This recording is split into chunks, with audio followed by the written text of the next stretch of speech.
కూటమి ప్రభుత్వం చేపట్టిన ఓ సర్వేలో షాకింగ్ రిజల్ట్ వచ్చింది. ప్రభుత్వం ప్రతిష్టాత్మకంగా అమలు చేస్తున్న వాట్సాప్ గవర్నెన్స్ను కేవలం 20% మంది మాత్రమే వినియోగిస్తున్నారని స్పష్టమైంది. అసలు ఇలాంటి పద్ధతి అంటూ ఒకటి ఉందని ఏజెన్సీ జిల్లా వాసులకు ఏమాత్రం తెలియదని సర్వేలో వెల్లడైంది. వచ్చే ఏడాదిలో అంటే 2026 జనవరి తర్వాత రాష్ట్రంలో అన్ని రకాల సేవలను వాట్సాప్లోనే అందజేయాలనేది ప్రభుత్వం భావిస్తుంది. ఇటువంటి తరుణంలో ఏడాదిగా అమలు చేస్తున్న వాట్సాప్ గవర్నెన్స్పై మెజార్టీ ప్రజలకు ఎటువంటి అవగాహన లేదని ప్రభుత్వ సర్వేలో తేలడం చర్చనీయాంశంగా మారింది అంటున్నారు. కూటమి ప్రభుత్వం అధికారంలోకి వచ్చిన తర్వాత ప్రజలకు వేగవంతమైన సేవలు అందించాలనే ఉద్దేశంతో వాట్సాప్ గవర్నెన్స్ ప్రవేశపెట్టారు. ఈ ఏడాది జనవరి 30న ప్రారంభించిన ఈ సేవలకు మనమిత్ర అనే పేరు పెట్టారు. ప్రారంభించిన తొలి రోజుల్లో సుమారు 200 రకాల సేవలను వాట్సాప్లోనే అందించేవారు.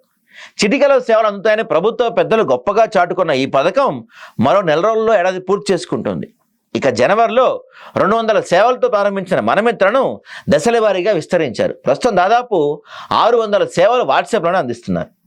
ఆర్టీసీ టికెట్ల నుంచి జనన మరణ పత్రాలు, ధృవీకరణ పత్రాలు, కుల ఆదాయ సర్టిఫికేట్ ఇలా ప్రజలకు ఎంతో అవసరమైన పత్రాలను ఇంటి వద్దే పొందే సౌకర్యం మనమిత్ర వాట్సాప్ గవర్నెన్స్లో కల్పించారు. దీనికి ప్రత్యేక ఫోన్ నెంబర్ కూడా ఇచ్చారు.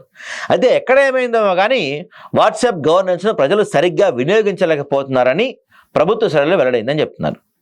వాట్సాప్ గవర్నర్ తీసుకొచ్చిన 11 నెలల తర్వాత ప్రభుత్వం చేయించిన సర్వేలో అనేక ఆసక్తికర విషయాలు వెలుగు చూశాయి. ఇందులో 68% మంది మనమిత్ర కోసం తమకు తెలియదని స్పష్టం చెప్తున్నారు. 80% మంది అసలు వాటలేదు కొండ వద్దలగొట్టారు. ప్రభుత్వం చేయించిన ఐవీఆర్ఎస్ సర్వేలోని ఈ షాకింగ్ రిజల్టే వచ్చిందని చెప్తున్నారు. కేవలం 20% మంది మాత్రమే ఈ సేవలను వినియోగించినట్టు సమాచారం. నిజానికి ఈ విధానం వల్ల ప్రజలకు మెరుగైన సౌకర్యం లభించే అవకాశం ఉన్నప్పటికీ ప్రచారం చేయడంలో ప్రభుత్వ అధికారులు విఫలమైన విమర్శలు ఎదుర్కొంటున్నారు. జనవరిలో మనమిత్ర ప్రారంభించిన తర్వాత ఏప్రిల్, మే నెలలో విడుదలైన 10th ఇంటర్ పరీక్షల ఫలితాల సమయంలో ఎక్కువ మంది వినియోగించుకున్నారు.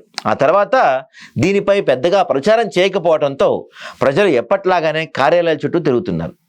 మనమిత్ర ప్రవేశపెట్టిన వెంటనే ఇంటింటికి సమాచారం చేరవేయాలని ప్రభుత్వం అధికారులకు సూచించింది. అయితే దాదాపు 1.4 కోట్ల కుటుంబాలకు ఈ సమాచారం చేరలేదని ప్రభుత్వ లెక్కలే చెబుతున్నాయి.